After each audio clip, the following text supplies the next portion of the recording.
Alhamdulillah, Alhamdulillahi Rabbil Alamin, wassalatu wassalamu ala ashrafil mursalin wa ala alihi wa ashabihi ajma'in. Ashhadu an la ilaha illallah wahdahu la sharika lah, waliyus salihin wa khaliqul khalqi ajma'in, wa ashhadu anna Muhammadan abduhu wa rasuluhu al-mab'utsu rahmatan lil alamin. Allahumma bika asbahna wa bika amsayna wa bika nahya wa bika namut wa ilayka an-nusyur. Asbahna ala fitratil Islam wa ala kalimatil ikhlas wa ala dini nabiyyina Muhammadin sallallahu alaihi wasallam wa ala millati abina Ibrahim hanifan musliman wa ma kana minal musyrikin. Asbahna ala ni'matin wa afiyatin wa sitrin فأتمم علينا نعمتك وعافيتك وسترك في الدنيا والآخرة. اللهم إنا نسألك علما نافعا ورزقا طيبا وعملا متقبلا. أما بعد، إخواني وأخواتي في الدين, kaum muslimin dan muslimat, jamaah salat subuh Masjid At-Taqwa Indo As-Sakinah Al-Mawaddah Pekanbaru rahimakumullah. Alhamdulillah, kita bersyukur pada Allah Subhanahu wa taala, kembali pagi ini kita diberikan kesempatan, diberikan kesehatan serta kemudahan untuk bisa melangkahkan kaki kita ke rumahnya yang mulia ini, melaksanakan ibadah salat fardu subuh berjamaah yang mudah-mudahan tertulis dalam catatan kebaikan kita, ibadah yang diterima olehnya, serta diberikan catatan tambahan seperti orang yang melaksanakan dan menghidupkan malam dengan ibadah di sisinya. Allahumma amin. Kemudian kita lanjutkan sejenak membaca salah satu karya dari para ulama tentang sifat salat Nabi sallallahu alaihi wasallam, yang mudah-mudahan kita bisa memperbaiki ibadah kita dari kesalahan-kesalahan dan kekeliruan-kekeliruannya, dan mendekati ibadah kita seperti apa yang dilakukan Rasulullah sallallahu alaihi wasallam, karena ibadah salat ibadah yang sangat penting dalam Islam, bahkan dia merupakan salah satu tiang dari agama kita. Jadi apabila kita tidak melaksanakannya, maka kita telah merobohkan agama kita sendiri dan menghancurkannya. Bahkan pemisah antara kita, orang-orang beriman dengan yang tidak beriman, ada pada salatnya. Ada pada salatnya. Al-ahdul ladzi bainana wa bainahum as-salah. Perbedaan kita dengan mereka ada pada salatnya. Artinya mukmin adalah orang yang mendirikan salat. Jika tidak, berarti dia tidak beriman kepada Allah Subhanahu wa taala. Tidak sempurna imannya. Kalau dia beriman tapi dia tidak salat, maka dia tidak sempurna imannya. Bahkan para nabi dan rasul pun mereka berdoa kepada Allah Subhanahu wa taala agar dijadikan mereka dan anak keturunan mereka mendirikan salat. Rabbi ja'alni muqimas salati wa min dzurriyyati rabbana wa taqabbal du'a, adalah doa Nabi kita Nabi Ibrahim alaihi salam yang Allah abadikan di dalam ayat-ayat yang mulia. Kemudian kita perbanyak ucapan salat dan salam untuk Nabi kita sallallahu alaihi wasallam. Mudah-mudahan ucapan salawat ini membuat kita semakin cinta kepadanya, menjadikan kita semakin rindu dan untuk berjumpa dengannya. Kemudian kita kembali pagi ini membaca kitab Sifatu Salatin Nabi sallallahu alaihi wasallam, yang mana pembahasan kita sampai pada sujud. Sudah kita jelaskan bagaimana bentuk sujud yang benar, bahwa wala yamuddu zahruhu kama yaf'aluhu ba'dun nas, di mana seseorang tidak terlalu panjang, ya, membuka badannya sampai ke depan, gitu ya. Seperti ini dilakukan oleh sebagian orang. Setelah memahami hadis di mana Nabi SAW meluruskan punggung kemudian menegakkan sikunya, tidak merapatkan, tidak dia menyentuh lantai, juga tidak perutnya tidak bersentuhan dengan kakinya, maka dia panjangkan. Namun ada satu hal yang mesti kita ketahui di dalam sujud, sebagaimana Nabi mengatakan i'tadilu fis sujud, sujudlah dengan secara normal, tidak terlalu panjang ke depan membuka perut kita, juga tidak terlalu mepet dan lengket perut dengan nempel antara perut dengan paha kita, tidak terlalu panjang sehingga ada orang yang ketika sujud itu seakan-akan ini satu lembar sejadah ini lebih gitu, kakinya di sana, kepalanya di sini. Itu bukan sujud lagi. Ini seperti orang yang berbaring gitu ya. Apa namanya? Terlalu panjang, dan itu tidak disunahkan. Maka di sini Syekh mengatakan bahwa ba'dun nas fi sujud yadhunnu annahu sunnah. Sebagian orang, kata Syekh Shalih Al-Utsaimin, mengatakan seperti itu sunnah. Bal huwa mukhalif li sunnah gitu. Sujudnya Nabi itu normal, sederhana, sedang gitu, tidak terlalu panjang ke depan sehingga tidak melampaui batas daripada yang diminta Nabi, dan juga terlalu nempel seperti orang yang tidak ada batas antara jarak antara perut dengan kakinya dan tangan dengan badannya. Tapi kata Syekh Shalih Al-Utsaimin, yang dituntut adalah seperti mana Nabi mengatakan i'tadilu fis sujud. Wa ala kulli halin law kana hadha huwa sunnah la tahammal al-insanu walakinnahu laysa huwa sunnah, seperti yang kita jelaskan tadi. Oleh karenanya, pagi ini kita lanjutkan pembahasan tentang wa fi halis sujud yaqul, apa yang kita baca di saat kita sujud. Qala al-musannifu rahimahullah, wa fi halis sujud yaqulu subhana rabbiyal a'la thalatha maratin, rawahu Ahmad wa Abu Dawud wa Ibnu Majah. Ini doanya seperti yang sudah insyaallah kita sudah memahami, adalah subhana rabbiyal a'la dengan tanpa membaca bihamdi. Subhana rabbiyal a'la, sebagaimana ketika kita sujud membaca subhana rabbiyal azim. Yang kedua, di antara doa yang kita baca pada sujud kita, subhanakallahumma rabbana wa bihamdika allahumma firli. Kemudian hadis ini riwayat Bukhari dan Muslim, subuhun kudus, ini hadis riwayat Imam Muslim. Lalu kemudian dijelaskan oleh Syekh Shalih Al-Utsaimin bahwa di antara perbedaan yang kita baca di saat kita sujud, ketika kita sujud kita baca subhana rabbiyal a'la, dan di saat kita ruku' wa amma fir ruku' fa innaka taqul subhana rabbiyal azim, maha suci Rabbku yang maha tinggi. Itu untuk kita sujud. Dan maha suci Rabbku yang maha agung, itu ketika kita ruku'. Kenapa kita mengatakan di saat kita ruku' al-azim, dan di saat kita sujud mengatakan al-a'la yang maha tinggi?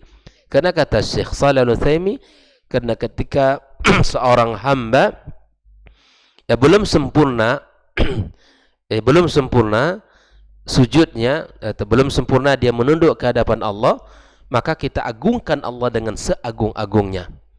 Di saat kita ruku' di mana kita hanya menundukkan separuh badan kita, maka di sini kata beliau, li'anna al-'abda lam yastakmil hatta al-ana hawiyan ila al-ardi wa izara lil khudu', falamma balagha ila al-ardi wa khada'a li rabbi subhanahu wa ta'ala bana wa zahara 'uluwu Allah subhanahu wa ta'ala akthar. Jadi saat kita ruku belum sempurna, di mana kita menundukkan diri kita kepada Allah, maka kita agungkan Allah dengan seagung-agungnya. Namun di saat seorang hamba sudah sujud, berada pada lantai, di saat itu hal yang paling rendah, di mana kita letakkan jabha, dahi kita, kening kita, hal yang sangat kita muliakan.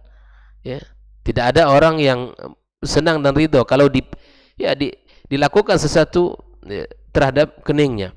Dan ini kita letakkan di saat kita salat di tempat yang paling rendah, lalu kita agungkan, kita muliakan Allah dengan setinggi-tingginya, kita sucikan Allah dengan setinggi-tingginya.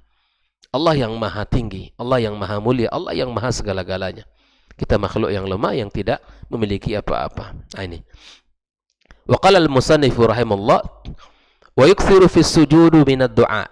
Selain kita membaca doa tadi, maka di antara hal yang sangat penting untuk kita ketahui adalah wa yukthiru fi sujudi min ad-du'a.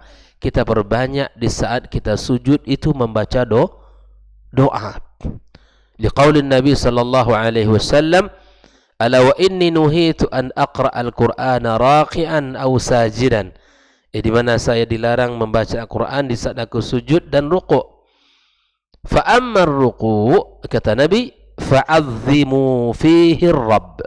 Di saat kita ruku', di saat kalian ruku', maka agungkan Allah. Jadi perbedaannya adalah di saat kita ruku', yang kita perbanyak apa? Dengan mengucapkan mengagungkan Allah dengan lafaz-lafaz doa tadi. Wa amma sujud, adapun sujud, fa'akthiru fihi minad du'a. Ketika kita sujud perbanyak doa. Faqaminun ayyustajaba lakum.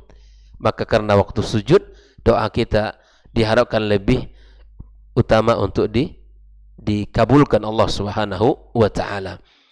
Kenapa kita di saat sujud harus berbanyak doa?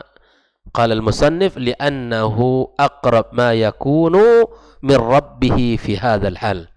Karena waktu yang paling dekat seorang hamba dengan Allah adalah di saat kita sujud.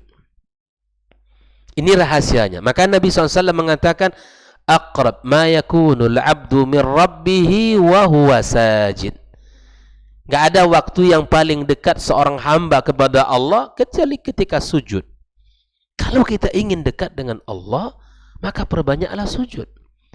Dalam hadis lain Nabi kita mengatakan, ya, man sajada lillahi sajdatan rafa Allahu bihi. Atau kama qala Nabi, ketika seseorang sujud kepada Allah, dengan sekali sujud yang ia lakukan, Allah angkat derajatnya. Bayangkan. Lalu kemuliaan yang mana yang kita inginkan, yang kita ingin dapatkan? Dengan cara tidak sujud kepada Allah kah? Atau dengan cara sujud kita kepada Allah? Tentu dengan sujud kepada Allah. Kita mencari kemuliaan yang lain.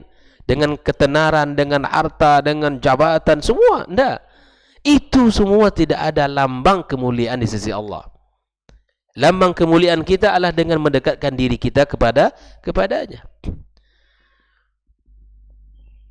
Maka ketika orang mengatakan bahwa kemuliaan itu ada pada kenikmatan, ada pada kelapangan rezeki, dan kehinaan itu ada pada kesulitan dan sedikitnya rezeki, ini adalah pola pikirnya orang kafir. Allah jelaskan di dalam surat Al-Fajr. Orang beriman tidak demikian. Orang beriman mengatakan bahwa kemuliaan itu ada pada ketaatan, ada pada amal saleh. Prestasi yang sebenar, prestasi itu apa? Di saat seorang mampu menahan dirinya dari maksiat kepada Allah dan dia berusaha mendekatkan dirinya dengan ketaatan kepadanya. Ini yang harus kita lakukan. Ini harus kita cari. Makanya kemuliaan seseorang di dalam Islam tidaklah pernah diukur dengan kayanya, dengan kenikmatan yang Allah bukakan padanya, bukan. Tapi pada prestasi ibadah yang ada padanya. Oleh karenanya, karena Nabi mengatakan waktu yang paling dekat kita dengan Allah adalah di saat kita sujud, maka fa'akthiru fihi minad doa. Perbanyaklah doa dan minta kepada zat yang tak akan pernah menolak, tak akan pernah mengecewakan kita. Ya subhanallah, ada orang yang mencari kapan waktu berdoa yang paling afdal. Di saat kita sujud. Di saat kita sujud, perbanyak doa kepada Allah. Kucurkan air mata kita kepadanya. Keluhkan segala permasalahan kita, adukan kepada Allah Subhanahu wa taala. Akan mendengarkan segala bentuk permintaan kita. Akan mengobati segala luka kita. Akan meringankan segala beban-beban kita. Allah Subhanahu wa taala. Tidak ada masalah yang bisa kita selesaikan kecuali kita minta kepada Allah dengan segala bimbingan dan pertolongannya. Walakin, namun Syekh Shalih Al-Utsaimin mengatakan, lahid, perhatikan, annaka idza kunta ma'al imam. Ini hal yang perlu kita ingat juga. Ketika kita menjadi makmum, fal masyru'u fi haqqika mutaba'atil imam. Di saat kita menjadi makmum, maka keinginan kita yang panjang untuk membaca doa tadi dilihat. Karena hak kita adalah mengikuti imam. Wujudul imam, adanya imam untuk diikuti. Untuk diikuti. Fala tamkuthu fi sujudi litad'u. Jangan engkau perpanjang sujud dalam berdoa kepada Allah sementara imam sudah duduk di antara dua sujud misalnya. Ya. Lianna Rasulullah sallallahu alaihi wasallam qala idza sajada fasjudu. Apabila imam sujud maka sujudlah kalian. Ya kan? Wa idza raka'a farka'u. Kalau dia rukuk maka rukuklah kalian. Jadi adanya imam untuk diikuti, bukan untuk diselisihi. Bukan untuk diselisihi, bukan. Tapi adanya imam untuk mengatur ibadah. Imam takbir, kita takbir. Imam rukuk, kita rukuk. Imam sujud, kita sujud. Begitulah seharusnya bahwa salat itu adalah gambaran kehidupan orang beriman bersama pemimpinnya di luar salat. Gambaran kehidupan orang beriman bersama pemimpinnya di luar salat. Begitulah ketaatan kita yang diajarkan oleh agama kita yang mulia ini. Ikhwani wa akhwati fi din, hafizakumullah wa ra'akum. Maka Syekh Shalih Al-Utsaimin mengatakan bahwa wa innama sar hadzal mahallu haqiqan bil ijabati lianna aqrab al ahwali allati yakunu fiha al 'abdu qariban min rabbih. Dijelaskan oleh Syekh Shalih Al-Utsaimin bahwa waktu yang paling dekat, sesungguhnya yang paling dekat adalah waktu di saat hamba sedang sujud kepada Allah Subhanahu wa taala. Fa idza sajada al 'abdu fa 'alaihi ay yastakthira min du'ai rabbih. Ya, apabila seorang hamba sujud, perbanyaklah doa kepada Allah Subhanahu wa taala. Ya, ini tentu di saat kita salat-salat sunnah misalnya, ya, di saat-saat kita salat qabliyah dan ba'diyah, atau salat duha, atau salat malam misalnya, doa kita di saat kita sujud itu boleh. Bahkan Nabi SAW dalam riwayat bagaimana dia salat, antara rukuk dengan sujudnya hampir sama. Antara rukuk dan sujudnya panjang sekali. Ya. Sampai ada sebagian sahabat di saat Nabi SAW sujud begitu panjang, ada yang merasa bahwa Nabi entah terlupa atau kemudian terjadi sesuatu.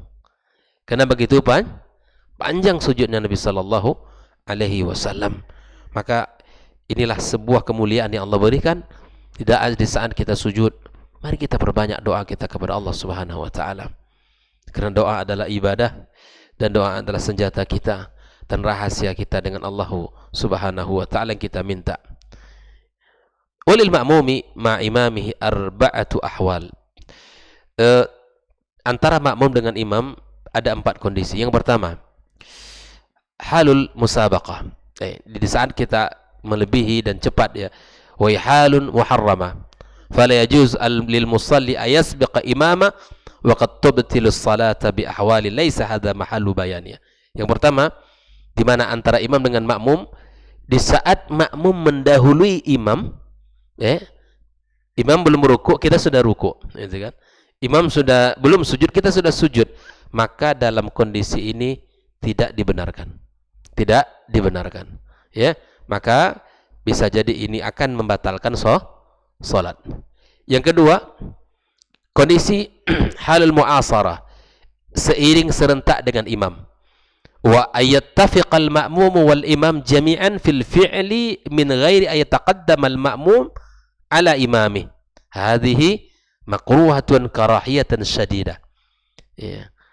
Artinya ada sama imam langsung imam rukuk langsung dia rukuk bersamaan dengan imam dan begitu seterusnya, ya, maka ini hal yang termasuk pada yang dimakruhkan. Jelas ya? Jadi ada jeda antara kita dengan imam. Allahu akbar, gitu ya. Baru kita baca Allahu akbar. Ada terkadang saat-saat antara kita dengan imam itu sama.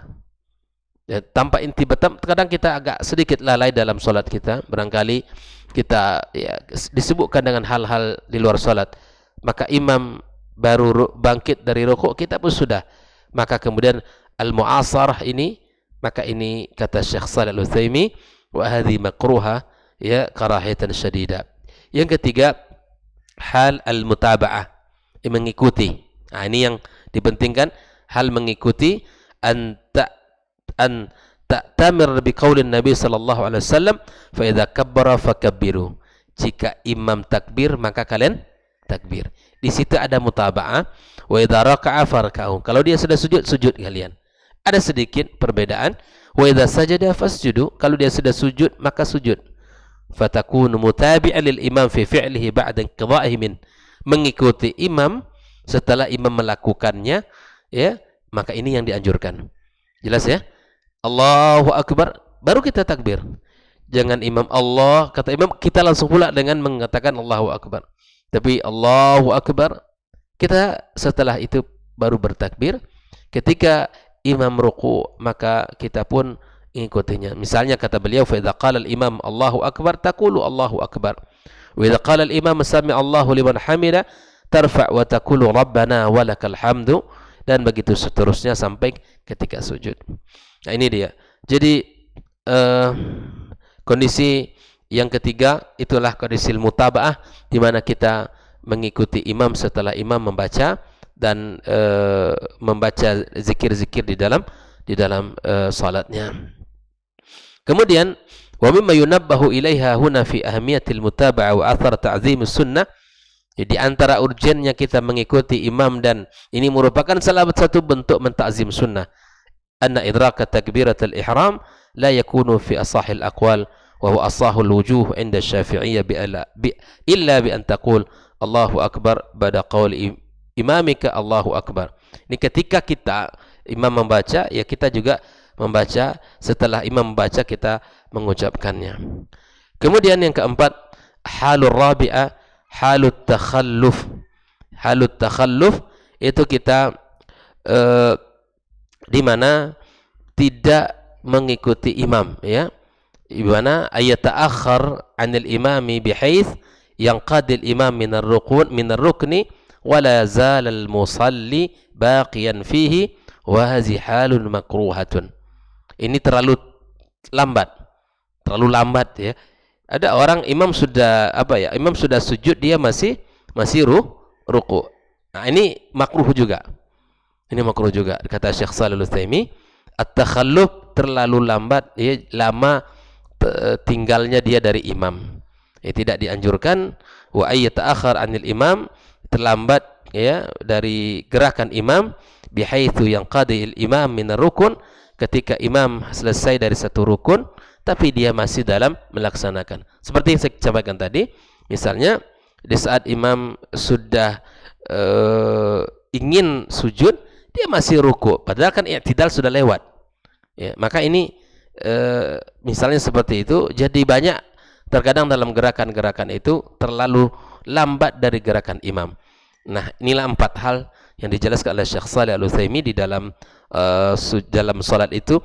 Ada 4 kondisi orang. Pertama, melewati imam, mendahului imam, gerakan imam, ini bisa membatalkan salat. Yang kedua, sama di saat gerakannya dengan gerakan imam, ini makruh. Yang ketiga, mengikuti gerakan imam.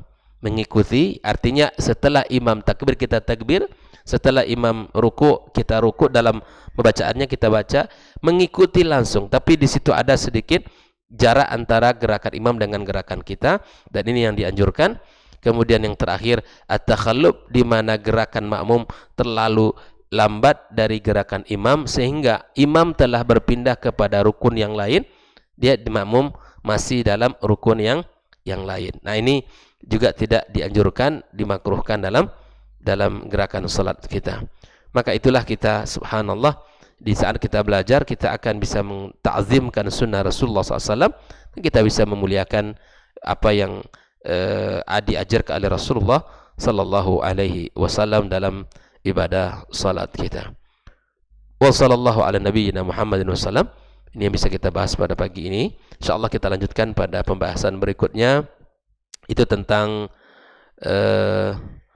berkaitan dengan kondisi sujud, ya, apakah kondisi kaki kita di saat kita duduk antara dua sujud seperti apa, dan bagaimana Nabi SAW mencontohkan. InsyaAllah akan kita bahas pada pertemuan berikutnya. Subhanakallahumma wa bihamdika asyhadu an la ilaha illa anta astaghfiruka wa atubu ilaik. Wassalamualaikum warahmatullahi wabarakatuh.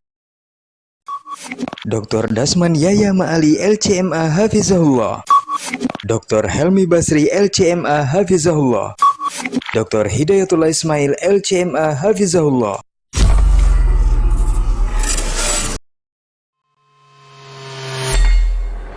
Di para sahabat itu, kaum muslimin, yang terbayang bagi mereka itu adalah infak, yang terbayang bagi mereka adalah sebuah kebahagiaan, keselamatan di akhirat yang kekal dan abadi di sisi Allah tabaraka wa taala.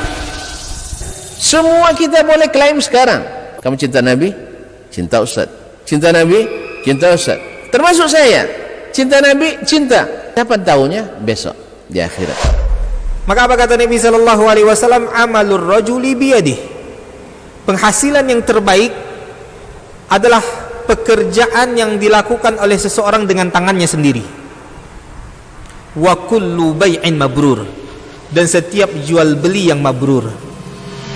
Ini aktivitas ini membantu saya di akhirat atau akan menyulitkan saya di akhirat? Kalau seandainya perbuatan itu ternyata akan menyulitkan kita di akhirat kelak, tinggalkan perbuatan itu.